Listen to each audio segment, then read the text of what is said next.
Hello, hello mga kamamis! Ayan na nga po, dahil nga first day of school ng anak ko, o pabibo tayo. Ngayon pa lang nga, naantok na ako. Alas 5 gumising ako para mag-prepare ng almusal niya. Ano lang po yan, sinangag dahil nga po madami akong bahaw dahil hindi na kumakain talagang anak ko sa hapunan. Basta alas 3 or alas 5 nagme-merienda siya after nilang mag-bike ng mga kaibigan niya. Hingi na siya ng pang-merienda.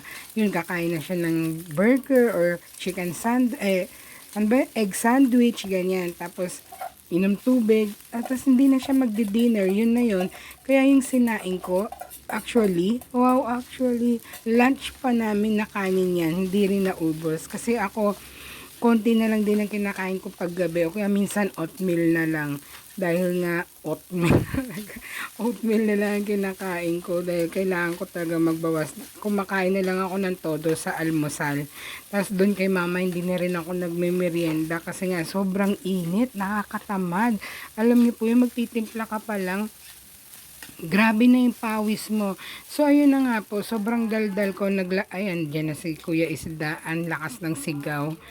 Minsan kapag kailangan mo, wala siya. Ngayon, hindi ko siya kailangan. Naglakad na ako sa Planlupa. Nagbo-voice over ako. Nandyan siya.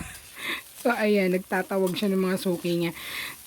Ano lang ako dyan. Bawang. Tapos isang itlog para may halo na kagad yung sinangag. Dahil minsan yan palang okay na yan sa anak ko eh.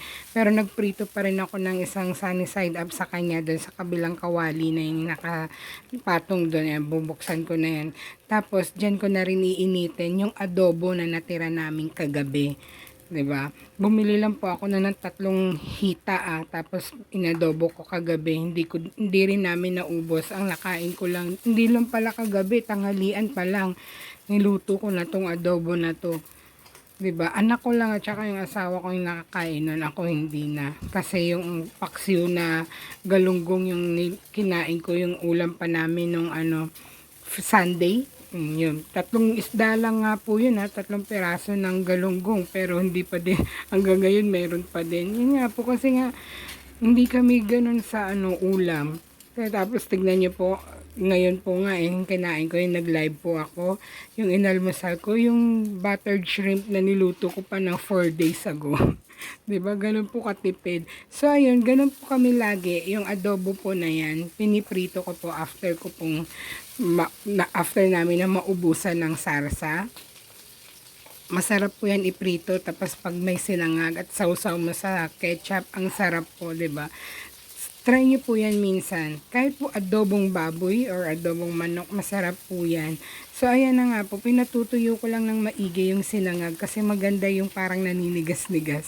Alam niyo po yun, yung parang minsan nga po yun, nagpop-up na yung kanin sa sobrang tagal na. So, ayan, nakita niyo po, may anino na lumalakad-lakad dahil ginising ko na nga po yung asawa at anak ko dyan para kumain na sila kasi hanguin ko na yan Pinatay ko na yung sinangag, tapos lilipat ko na dyan yung ayan, 'di ba?